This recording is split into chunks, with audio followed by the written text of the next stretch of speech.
selama 1 semester ya. Mata kuliah yang kita ampu hari ini adalah teknologi integrasi sistem ya. Mata kuliah ini 2 SKS ya, ini 2 SKS. Ini 2 SKS, tidak ada praktikum. Mata kuliah ini adalah mata kuliah wajib. Jadi kompetensinya wajib untuk kalian bisa mencapai salah satu profil prodi teknologi informasi.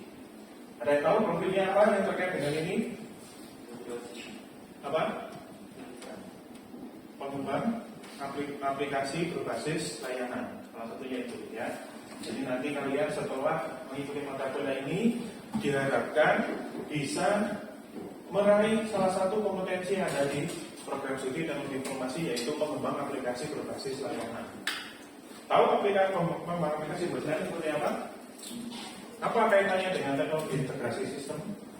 Yang saya jelaskan mungkin salah satu. Kenapa kok harus kita mempelajari teknologi integrasi sistem untuk mencapai profil pengembang aplikasi berbasis layanan? Coba. Mas siapa? Adam. Sorry, Mas Adam. Ya, silakan Mas. Di integrasi sistem teknologi integrasi sistem itu mengidentifikasi antara kebutuhan di masyarakat dengan teknologi. Oke, nanti kita luruskan ya. Coba nanti kita gali dulu apa yang menurut kalian tentang teknologi integrasi sistem ini, kemudian coba kita luruskan. Tanya Mas? Mas Denis, ya, silakan Mas. Menurut Mas Denis apa? Sistem itu masyarakat itu apa terus dijadikan. Oke, ya, Mas. Mas Rehan. Ya, silakan. Kalau menurut saya itu teknologi integrasi sistem itu menggabungkan sistem-sistem yang ada di untuk kalian. Oke, ini menggabungkan sistem-sistem yang ada untuk layanan. Belakang mungkin Mas, dulu apa? Sorry, namanya? Aman. Ya, silakan. Mas.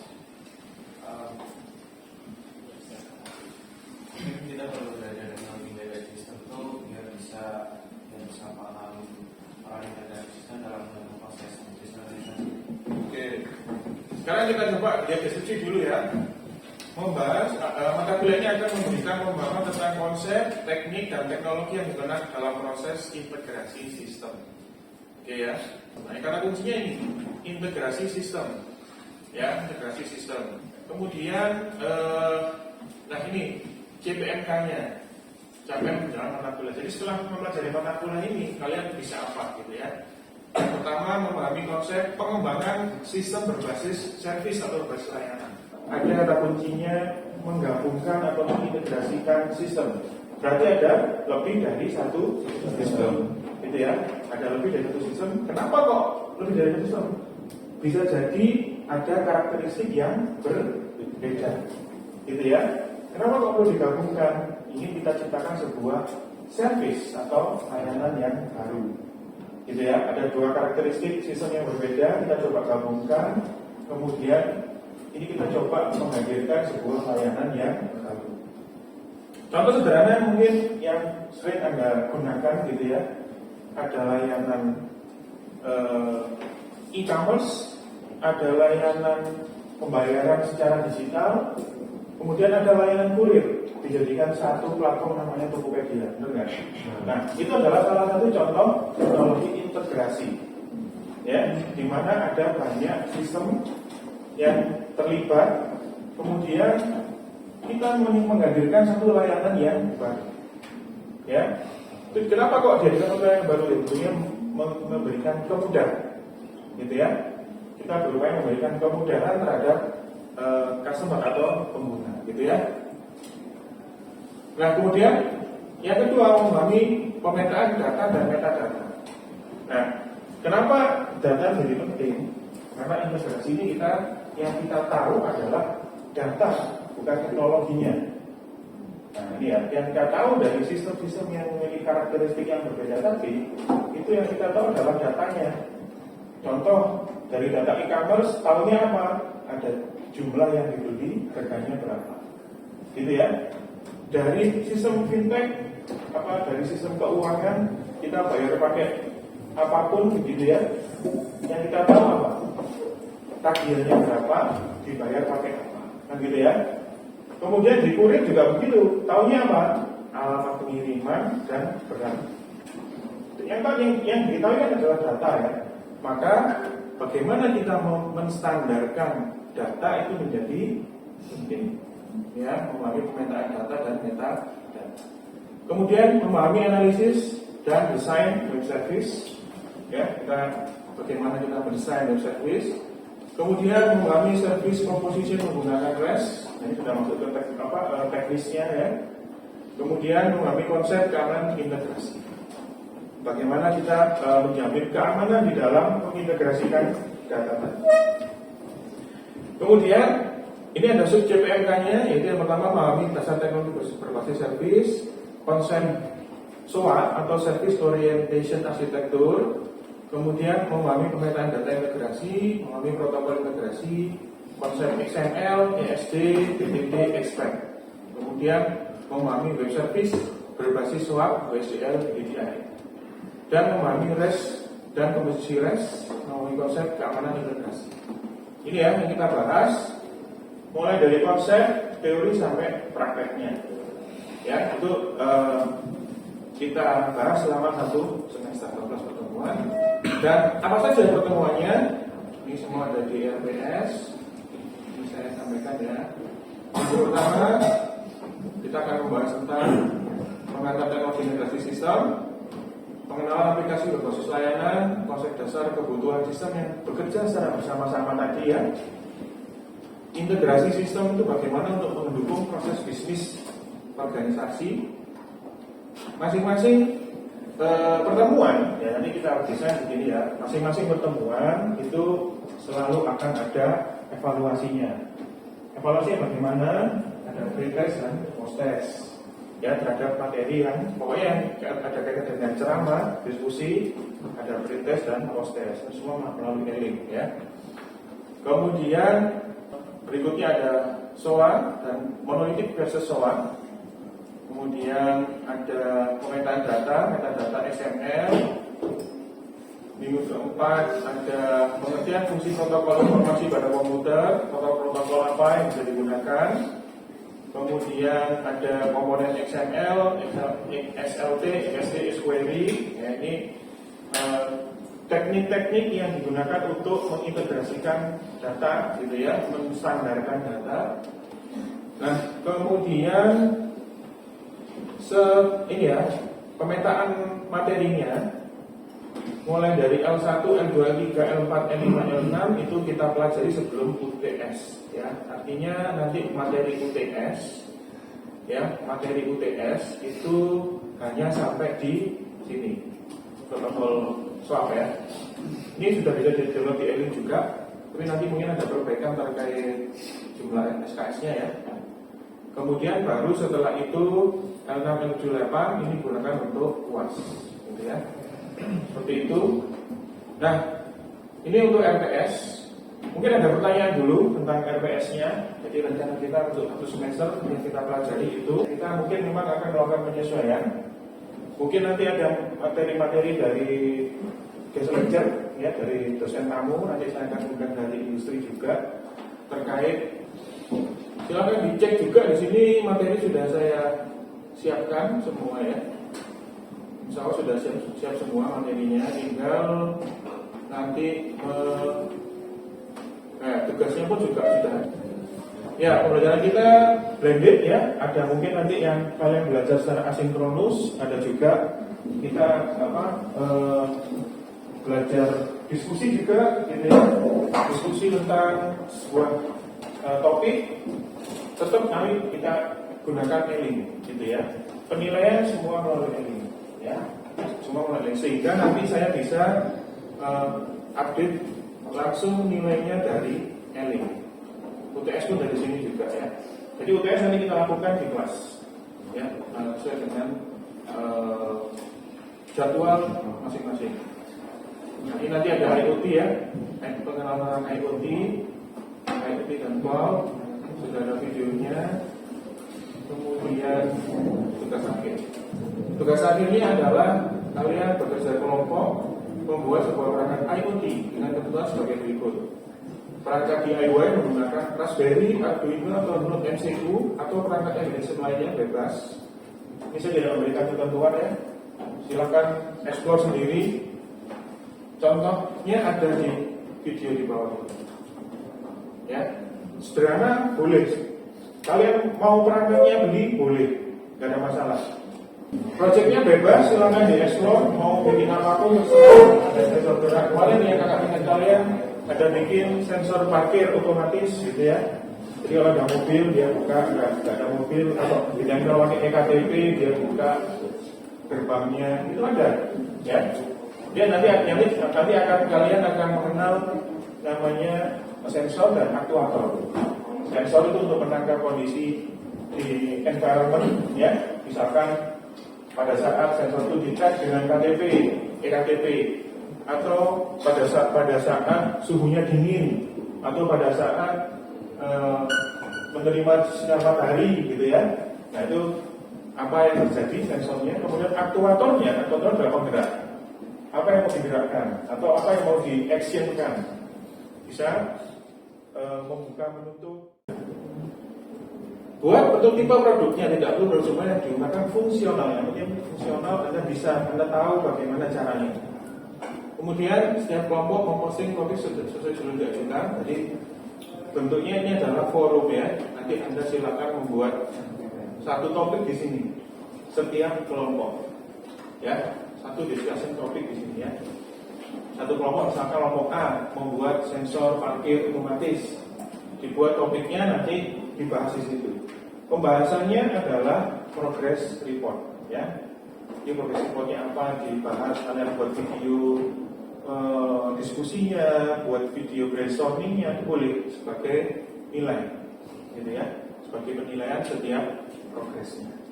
Ya, jadi progres tidak saya lihat dari nilai hasil akhirnya, produknya, tapi seberapa rapid kalian melakukan progress report, gitu ya. Silakan membahas progres dengan kelompok setiap minggu menggunakan Meet atau Zoom dan direkam. Ini boleh dikerjakan sejak kapanpun, anytime kalian siap, anytime kalian sudah punya kelompok, silakan dikerjakan. Tidak harus menunggu materi. Mau dikerjakan minggu depan, silakan. Ya, karena ini proyek menurut saya proyek yang having fun ya, prakarya kalian bisa. Ya, kan? Saya nggak menilai hasil akhirnya loh ini, maksudnya nggak menilai produknya ya. Kan dinilai malah progresnya. Kalian kerja kelompok kalian ini bagus gitu ya. Ini prakarya ini, nggak ada ketentuan. Harus bikin sensor apa, sensor suhu atau sensor bebas. Jadi tadi kalian bikin seperti ini ya. Satu kelompok, satu discussion. Ada smart gardener menggunakan Raspberry, lampu pintar paham cara chatting dengan majikan, menggunakan aplikasi Telegram. Nah nanti kalian bikin setiap rekaman progresnya, gitu ya. Boleh menggunakan Meet, direkam, brainstorming, silakan dilaporkan di sini. Ya, jadi saya bisa melihat, ada progres. Apa yang dilakukan di proses sekecil apapun, gitu ya. Disambungkan dapat pada sensor dan relay dapat sambungkan di Arduino-nya untuk kipas angin dengan menggunakan Arduino. Nah di sini di video ini dapat kita lihat bahwa kipas angin bereaksi on dan off berdasarkan keputar. Nah ini cocok untuk yang di kosmaker ya. Itu nanti nyala gitu ya. Berlaku juga untuk lampu gitu ya, pintu gitu ya. Tepuk tangan ini untuk sendiri, ternyata manggil temannya gitu ya. Jadi selain dibuat videonya, dibuat laporannya gitu ya. Dan ini kalian berbekal YouTube aja udah bisa sekarang ya. Harusnya gitu ya. Harusnya. Nanti ini harapan saya bisa dilanjutkan atau bisa diintegrasikan dengan project kalian mungkin yang di pemrograman integratif bisa, atau nanti yang mau mengambil mata kuliah IoT di mata kuliah pilihannya bisa dilanjutkan juga. Kemudian apa lagi ya? Ya banyak ya, nanti kalian bisa jadikan ini sebagai project capstone misalkan pada saat tugas akhir juga bisa, gitu ya. Oke, silakan ada yang tanyakan dulu. Ini untuk proyek nanti kelompoknya berapa orang? 5 orang. Ya, sini sudah ada keterangannya 5 orang. Ada juga di sini tadi 5 orang maksimal, boleh kurang, gitu ya, tapi tidak boleh lebih. 5 orang pun boleh, tidak ada masalah.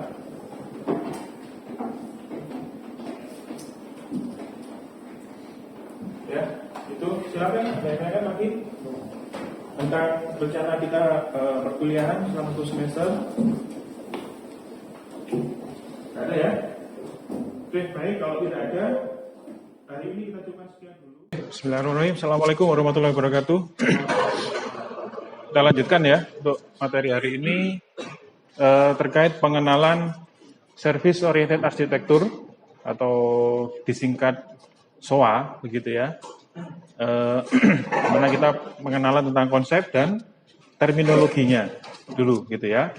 Jadi apa sih yang dimaksud dengan Service Oriented Architecture? Terminologinya, service ini adalah individu atau grup yang memberikan suatu aksi atau task untuk mendukung aksi lainnya yang lebih besar untuk tujuan tertentu. Ya. Jadi analoginya kalau di gambar ini ada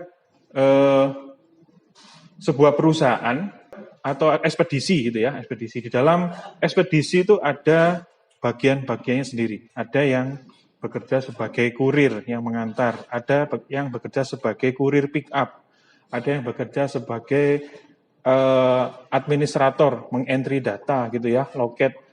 Akan berbeda orang yang melakukan pengiriman kurir ya dengan orang yang menerima paket kalian, kan begitu ya. Jadi kalau misalkan Anda ke tempat pengiriman paket, di situ kan ada loket begitu ya. Orangnya kan berbeda-beda.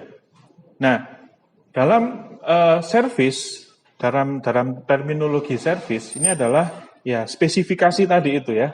Ada bagian-bagian dari organisasi yang memiliki tugas spesifik. Ya, ada yang memiliki tugas spesifik untuk tujuan tertentu tapi yang lebih besar, gitu ya. Untuk agar supaya paket yang kalian titipkan itu bisa sampai ke tempat tujuan, kan gitu ya.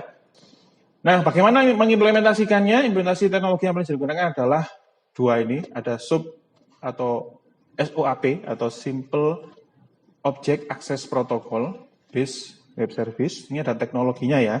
Ini adalah teknologi yang digunakan untuk menyediakan Service Oriented Architecture, gitu ya. Jadi menyediakan layanan-layanan tadi ya. Kemudian ada RESTful Service atau REST Service. Ya, jadi ada 2 hal ini yang nantinya kedepannya berkembang, sehingga Anda sekarang bisa membayar menggunakan channel pembayaran misalkan GoPay, OVO, kemudian QRIS di aplikasi Tokopedia. Ini kan sudah beda penyedia begitu ya, beda perusahaan yang menyediakan. Yang terlibat ada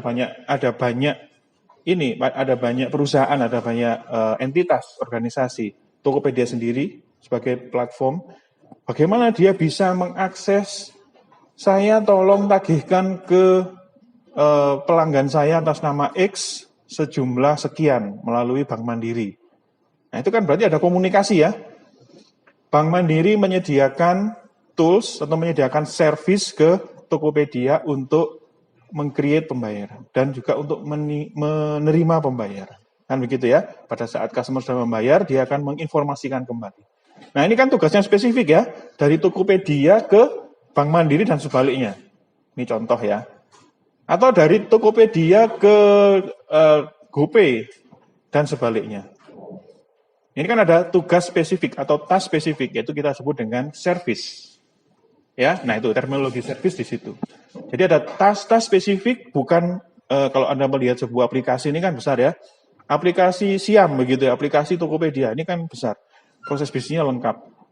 Nah, ini service itu bagian kecil yang paling spesifik dari aplikasi yang kemudian bisa digunakan untuk berkomunikasi antar platform aplikasi. Gitu ya. Jadi, service adalah sekumpulan capabilities, kemampuan entitas JNE untuk memberikan capabilities apa, layanan apa kepada siapa yang ingin berkomunikasi. Gitu ya. Itu service.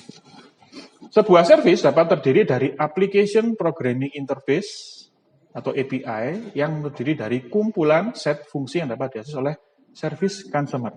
Nah, kalau dalam cek ongkir ya, kita ambil satu contoh cek ongkir, siapa yang menjadi service provider dan siapa yang menjadi service consumer? Siapa yang bisa jawab? Silakan. Siapa service providernya? Siapa? Ya. Dari kurir atau ekspedisi. Itu adalah service provider karena dia menyediakan capabilities. Service consumernya siapa? Tokopedia, gitu ya. Tokopedia sebagai service consumer, sebagai pengguna layanan atau yang membutuhkan layanan. Kalau dari Tokopedia ke Bank Mandiri misalkan, siapa? Silakan, Mbak, silakan. Yang konsumer siapa? Ya, yang sebagai service consumer siapa?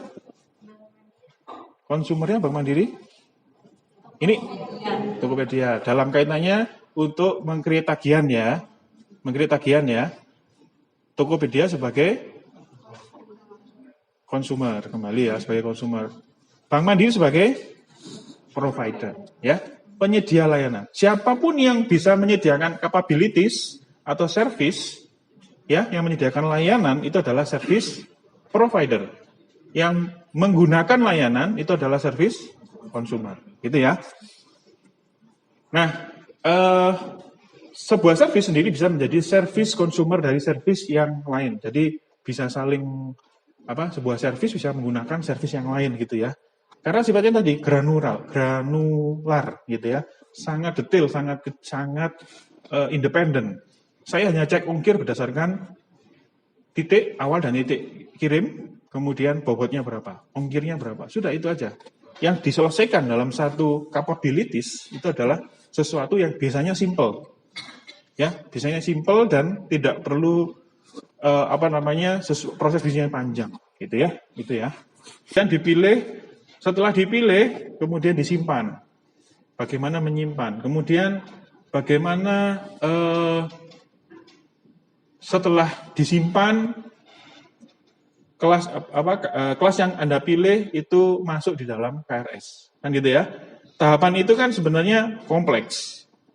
Nah, sekarang bagaimana kalau kita ubah menjadi paradigma design service orientation? Ada service apa saja yang kira-kira bisa muncul dari sebuah studi kasus entry KRS saja?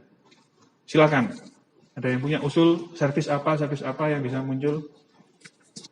Dari tahapan tadi ya, tahapan entry KRS. Karena kan yang melakukan proses entry KRS. Apa kira-kira? Service apa yang bisa dibuat?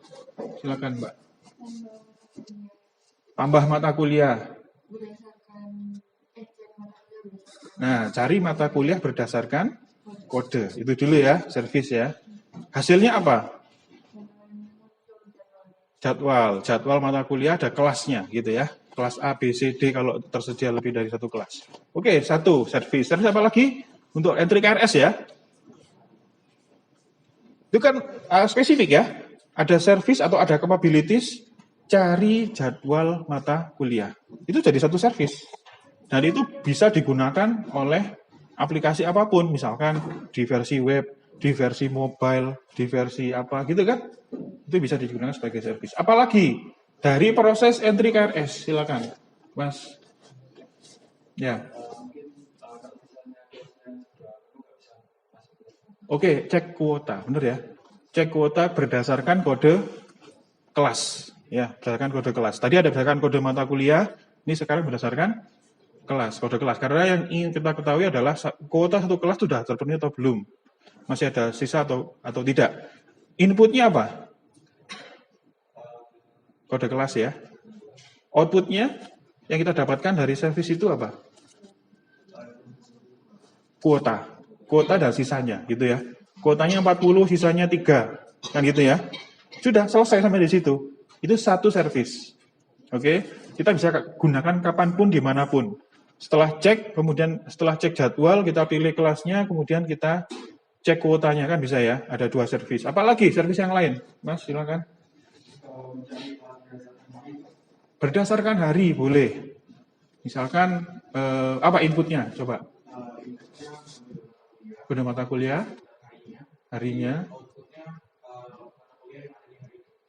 Oke, boleh. Ya, boleh. Tapi bisa jadi nanti hasilnya kosong ya, karena nggak ada mata kuliah. Di hari itu nggak ada mata kuliahnya. Oke, nggak apa-apa. Satu lagi, Mas, silakan. Batal, mata kuliah dihapus ya dari KRS, boleh. Itu satu servis, benar. Ya. Biasanya memang servis didesain berdasarkan paradigma create, read, update, delete gitu ya, CRUD. Ada lagi silakan, Mbak. Apa lagi kira-kira? Ini kan prosesnya entry mata kuliah, entry KRS ya. Coba dibayangkan, entry KRS itu apakah hanya mencari jadwal kelas, menghapus, apa lagi kira-kira? Matkul lintas prodi, boleh? Ya, ditambahkan parameter lintas prodi gitu ya, boleh. Itu servis. Mas, belakang, apa kira-kira?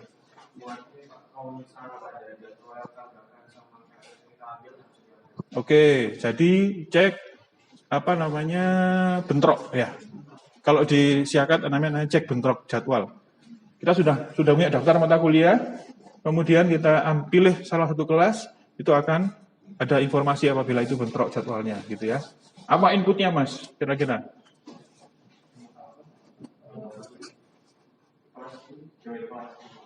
Apa inputnya?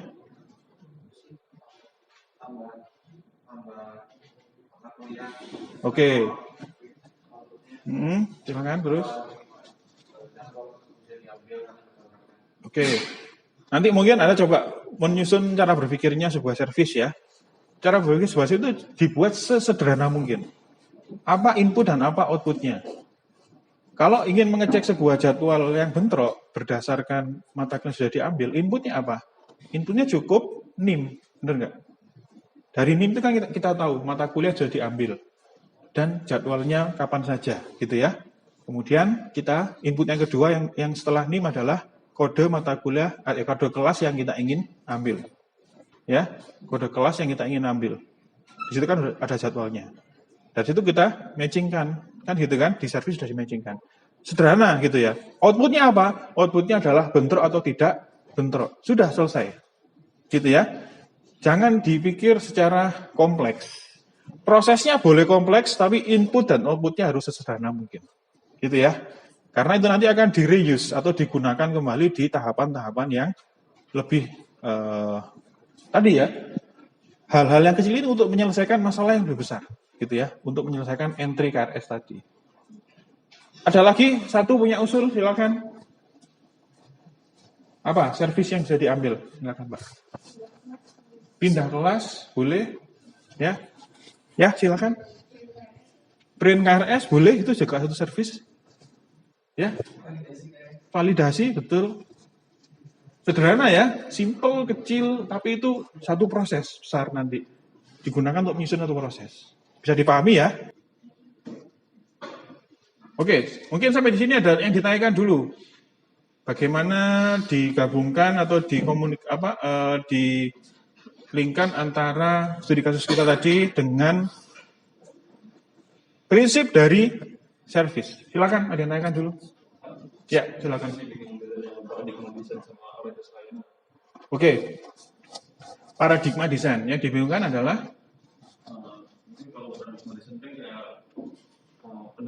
ya. Ya.